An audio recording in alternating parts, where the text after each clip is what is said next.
Sebuah koper misterius yang ditemukan di sebuah peternakan terbengkalai menimbulkan pertanyaan mengganggu, memicu penyelidikan yang mengungkap kebenaran kelam. Sebagai orang tua, tentu saya ingin tahu tentang anak saya. Saya juga pasti ingin tahu tentang putri saya. Jika putri saya hilang, atau saya juga pasti ingin tahu. Oke, kenapa menurutmu ada putri? Inside the Crime dipersembahkan oleh Law and Crime. Saya Elizabeth Milner.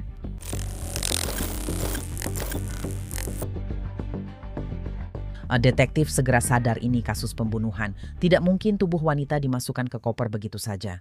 Mereka tahu dia hilang berbulan-bulan dan menyimpan rahasia yang mungkin menyebabkan kematiannya. 14 Oktober 2020 kami di Kabupaten Chippewa, Wisconsin, sekitar 1,5 jam dari Minneapolis, Minnesota. Di peternakan terbengkalai, seorang wanita menemukan sesuatu mengerikan di koper ungu. Bernie memberitahu saya bahwa dia menemukan mayat sialan. Bernie, ya. Siapa Bernie? Bro, itu rumahku, berat, terserah. Oke. Dia bilang padaku itu hanya trik. Koperku dipotong-potong untuk beberapa sen. Aku bilang padanya untuk pergi bersama polisi. Kami tidak akan melakukannya. Dia takut bertemu sesuatu. Aku tidak tahu kenapa. Dia ingin pergi ke polisi. Benar. Itu persis di jalan 29 kekerasan terjadi dekat pemasaran pesawat. Saya menyetir ke sana sesuai arahan lalu kembali dan mendengar omong kosong.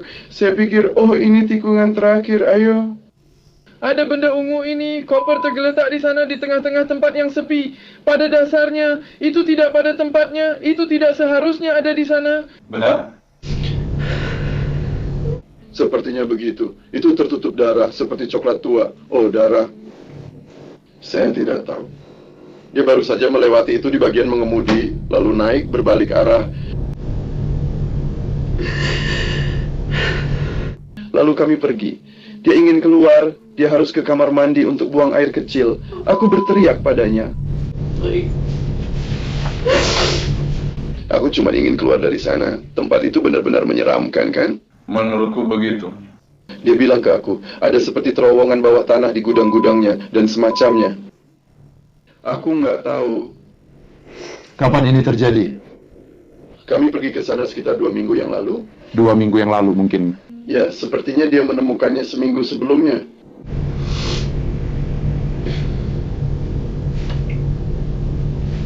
Dan dia memberitahumu, dia menemukannya seminggu sebelumnya.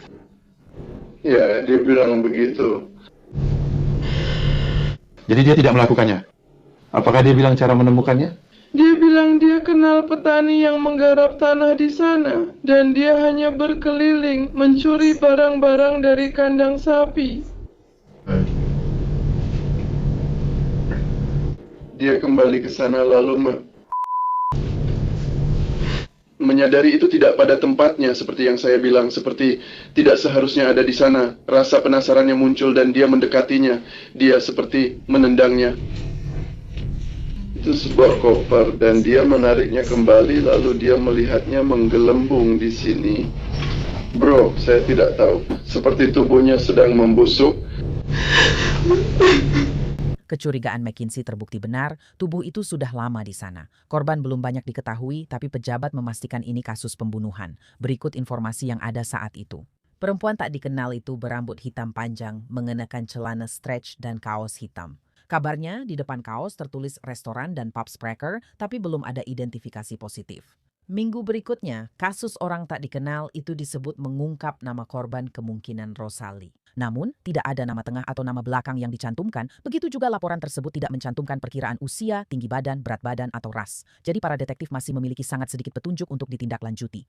Laporan berita 2020 dari WOW menyebut Wisconsin Department of Justice Clearinghouse for Missing and Exploited Children and Adults mencantumkan Rosalie Shafiria Rodriguez sebagai orang hilang. Apakah Rosalie itu bisa jadi Jane Doe? Nah, para penyelidik mengatakan masih terlalu dini untuk memastikan apakah ada kaitannya, jadi sepertinya mereka harus kembali ke titik awal. Pada 20 Oktober 2020 penyelidik mendapat petunjuk ke penjara Kabupaten Chippewa untuk mewawancarai narapidana yang ditahan atas pelanggaran masa percobaan. Jadi, Saat kamu bersama Bernie mengerjakan karpet atau apapun itu, apakah ada sesuatu yang sangat tidak biasa atau sesuatu yang mungkin ingin kamu sampaikan kepadaku? Suatu kali aku di rumahnya saat dia pulang. Aku tidak tahu, dia hanya bilang menemukan mayat, terdengar aneh. Aku tidak yakin itu nyata atau tidak, tapi dari ekspresi wajahnya dan semuanya, aku pikir itu nyata. Tapi kemudian aku ragu.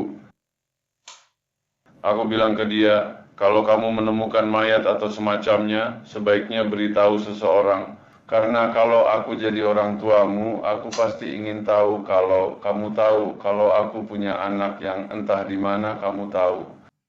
Dan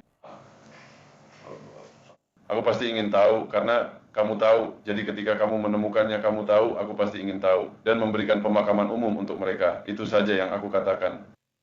Apa yang dikatakan Bernie? Dia bilang seperti dia pergi ke sebuah area yang terbengkalai. Kamu tahu, pergi ke area yang terbengkalai ini. Lalu dia melihat koper itu dan dia membukanya dan itulah yang dia temukan. Dia menakuti reporter karena membukanya dan sidik jarinya ada di sana.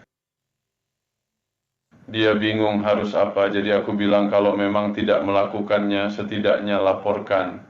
Oke. Itulah alasan aku membahasnya. Benarkah apa dia bilang sesuatu tentang itu? Atau seharusnya aku tanya, kapan kamu ingat dia bilang ini? Oh, itu sekitar seperti mungkin sedikit lebih dari seminggu yang lalu, mungkin hampir 2 minggu. Oke. Ya.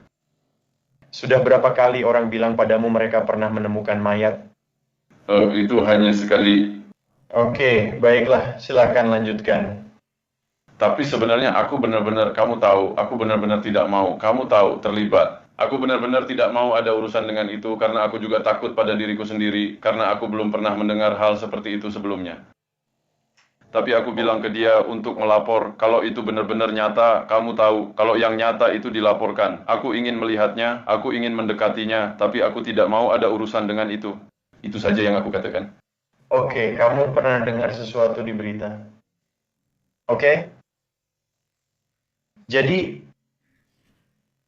ketika Beruni memberitahumu ini, kamu seperti berkata, "Hey, lakukan apa yang perlu kamu lakukan, hubungi polisi, terserah." Apakah Beruni pernah kamu bilang itu ditinggalkan? Dia bilang tempat itu sudah ditinggalkan. Jadi kami hanya menindaklanjuti beberapa rumor dan beberapa rumor itu kami ingin memperjelas apakah itu fakta atau fiksi, bisa dibilang begitu. Dan jadi salah satu rumor itu adalah mungkin kamu dan Bernie berada di sebuah peternakan yang terbengkalai dan kalian mungkin telah menemukan sebuah koper. Oh, no. Saya tidak pernah ke peternakan itu dan tidak pernah menemukan koper apapun. Oke, dan jika memang ada koper seperti itu atau sesuatu seperti yang dijelaskan Bernie kepada Anda, jika ada pengujian lebih lanjut, DNA atau sidik jari Anda tidak akan ditemukan dimanapun, benar? Oke, jika Anda ingin melakukannya, sekarang saatnya memberitahu kami. ya saya belum pernah ke telepon, saya belum pernah melihat apapun, saya belum pernah melihat koper yang dia sebutkan sebelumnya. Ya, dia memberitahuku itu pada saat yang sama, dia memberitahu Jane, mantan pacarnya atau siapa Jane, di rumahnya. Oke. Ya, aku belum pernah. Siapa yang ada saat kamu memberitahunya? Jane. Oke, kamu tahu nama belakangnya. Aku nggak tahu, tapi dia mantan pacarnya atau semacam itu. Oke, jadi kamu Jen dan Bernie bersama-sama. Apa pendapat Jen tentang itu? Jen bilang semuanya berjalan baik. Jen bilang, kamu harus memberitahunya dan kamu harus memberitahunya. Oke. Kamu harus lapor polisi. Aku juga bilang begitu padanya. Kamu tahu, itu kan keluarganya seseorang. Jika aku jadi orang tuanya, pasti ingin tahu soal anakku. Aku juga pasti ingin tahu tentang putriku. Kalau putriku hilang atau apapun itu, aku juga pasti ingin tahu. Mengapa kamu mengira ada putri? Hah? Karena dia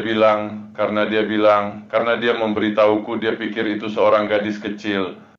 Karena dia bilang melihat ukuran panggul atau semacamnya, dia memberiku beberapa detail tentang itu. Ceritakan padaku tentang detail-detail itu. Dia hanya bilang begitu. Dia bilang dia pikir itu perempuan kecil dan dia melihat ukuran panggulnya tentang kata besar ini. Jadi itu perempuan kecil. Dia pikir, Oke, tapi dia cukup yakin bahwa dia telah melihat sebuah tubuh. ya, oke. Dan seperti aku tidak tahu, aku bilang padanya, aku tidak tahu. Aku tidak mau mendekat atau terlibat dengan itu. Jika ada mayat, aku tidak mau mendekat. Penyelidik memastikan dia tak terkait pembunuhan itu. Waktu berlalu berminggu-minggu hingga berbulan-bulan, namun korban belum teridentifikasi. Pada 29 September 2021, hampir setahun setelah penemuan, dipastikan jenazah itu milik Rosalie Cindy Shafiria Rodriguez, wanita yang sebelumnya dilaporkan hilang. Pada bulan Juli 2020, profil DNA dikirim ke laboratorium forensik di Texas dan menurut laporan profil tersebut cocok dengan Rosalie. Rosalie berusia 24 tahun, baru saja pindah dari Peru dan sedang hamil saat dia menghilang. Jadi, semakin banyak pertanyaan yang muncul, termasuk salah satu pertanyaan terbesar, siapa ayah dari bayi itu? Detektif tahu Rosalie punya pacar bernama Jose Eduardo Dominguez Garcia saat dia hilang. Surat penangkapan dikeluarkan 15 Desember 2021, tapi dia tak ditemukan. Hari-hari pun berlalu menjadi minggu dan bulan.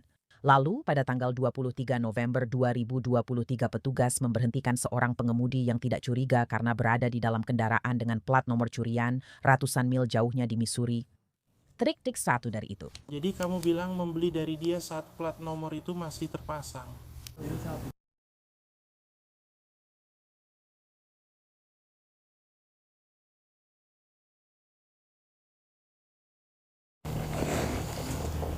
Tiga minggu lalu, kamu punya suratnya? Tidak, aku pikir dia bilang dia akan memutuskannya. Kamu punya...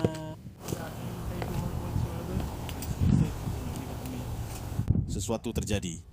Plat nomor kendaraan ini dicuri, jadi saya tidak bisa melihatnya. Oh, baik.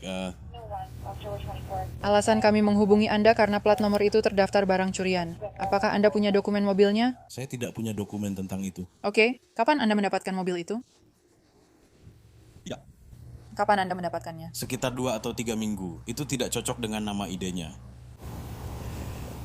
Apakah Anda punya SIM Missouri? Tidak, saya tidak punya apa-apa.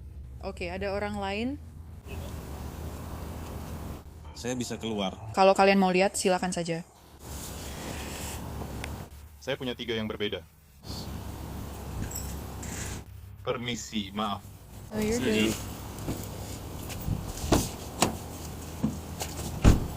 Siapa nama depan dan nama belakangmu? Miguel Torres Vetrano. Miguel? Pejabat mengonfirmasi itu bukan nama aslinya, melainkan Jose Eduardo Dominguez Garcia. Saya akan ditangkap. Kita belum tahu. Saya akan menggunakan salah satu plat nomor lain. Saya tidak tahu apa yang sedang terjadi. Untuk berjaga-jaga, miliknya. Sudah ku bilang, bro, kamu bawa kendaraan berplat curian. Apakah kamu sudah minum malam ini? Kamu boleh periksa aku. Memang tadi malam aku minum. Tapi aku kerja 2 pekerjaan. Hampir setiap waktu. Kamu lihat? Aku tidak mencium apa-apa selain napasnya.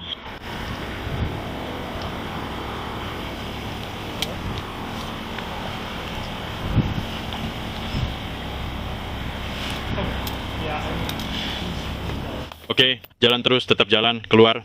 Aku akan menahanmu untuk sementara. Oke, aku hanya akan menahanmu untuk sementara. Oke, menahanmu dengan tanganmu, karena kamu belum ditangkap. Oke?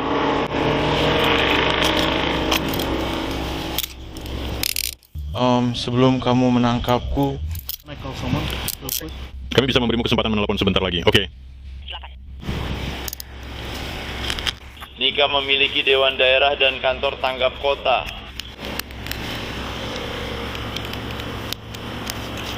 Kopi. Bisakah kamu kopi? Info pesta itu kamu baru saja jalankan? Apakah kamu punya senjata? Seperti sebuah buku? Saya percaya judul Wisconsin, nama yang dia berikan muncul sebagai alien. On air. Senjata di tubuhmu, aku akan segera menjatuhkanmu. Oke, tampaknya untuk anak yang belum lahir menyembunyikan mayat. Bisakah kamu carikan foto ON untuk pesta itu?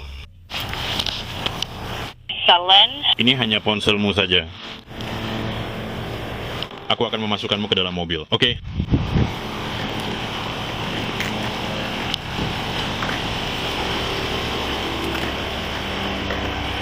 Seperti yang aku bilang, kamu hanya sedang ditahan. Jadi aku akan dipenjara. Tidak, kamu hanya sedang ditahan. Benih sipir ada di sini, oke.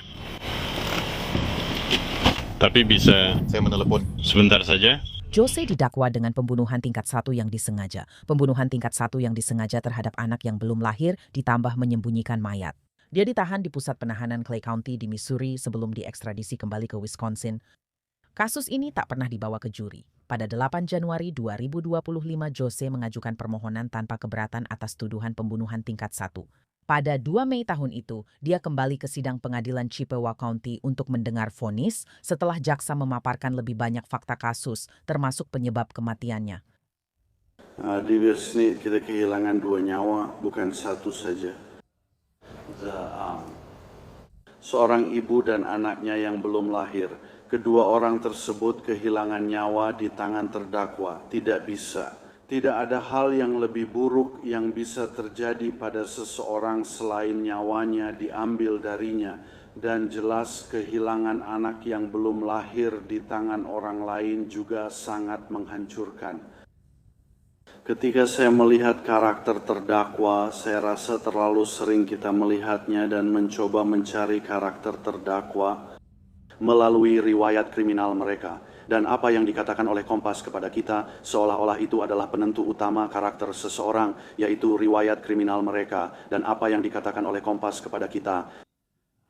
Ini adalah situasi di mana saya rasa tidak menunjukkan karakter asli terdakwa di dalamnya.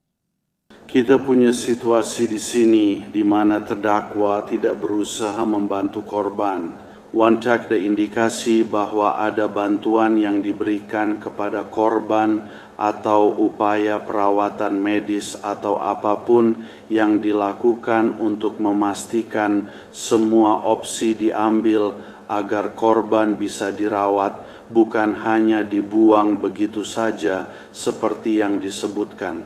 Maksud saya, semua orang membicarakan para korban, membicarakan pembuangan jenazah, itulah yang benar-benar kita hadapi di sini. Apakah terdakwa pergi membiarkan insiden ini terjadi, pada dasarnya meninggalkan jenazah di tempat parkir selama beberapa waktu, akhirnya mengambil koper lalu mengemudi dari daerah Dell sampai ke sini, menemukan sebuah peternakan kosong dan kemudian membuang jenazah di sana. Saya rasa itu menunjukkan karakter aslinya dan mungkin tidak ada yang lebih menunjukkan karakter aslinya selain fakta bahwa dia menyalahkan korban. Pada dasarnya dia bilang karena tidak ada cara yang lebih baik untuk mengatakannya, kalau saja korban membiarkannya sendiri, dia tidak perlu mencekik lehernya dan korban itu masih akan hidup. Jadi pada dasarnya dia menyalahkan korban atas apa yang terjadi dalam situasi ini.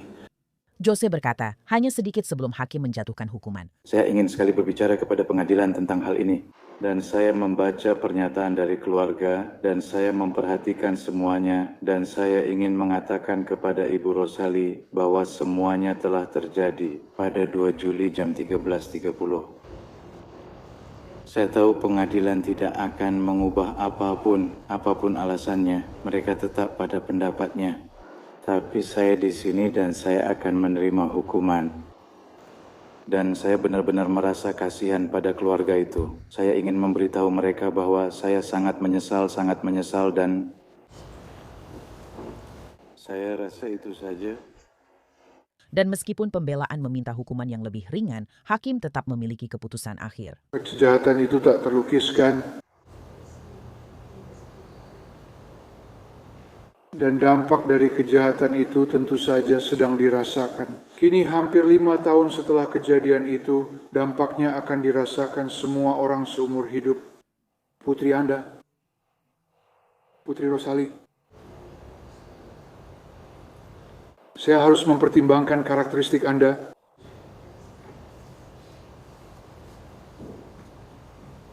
Lagi, sudah 5 tahun, hampir 5 tahun setelah kejadian itu. Menurut saya, fakta Anda melarikan diri 4 tahun menunjukkan karakter Anda. Penahanan itu perlu dan semua setuju. Perawatan kristal dan penahanan. Saya rasa manajemen amarah yang akan cocok.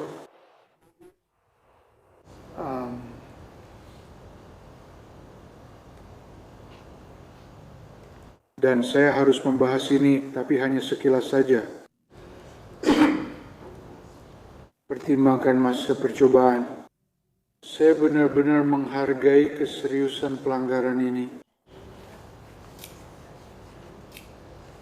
Bacalah hal-hal ini, teman-teman.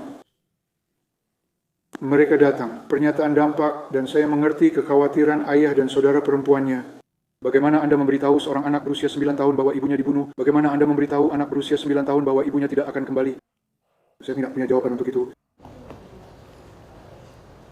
Tapi Tuan Mega Garcia, menurut saya hukuman yang tepat di sini adalah 40 tahun dalam sistem, 25 tahun di penjara, 15 tahun di luar. Jose Eduardo Dominguez Garcia menjalani hukuman 25 tahun di Departemen Pemasyarakatan Wisconsin. Terima kasih telah menonton Law and Crime bersama saya, Elizabeth Milner.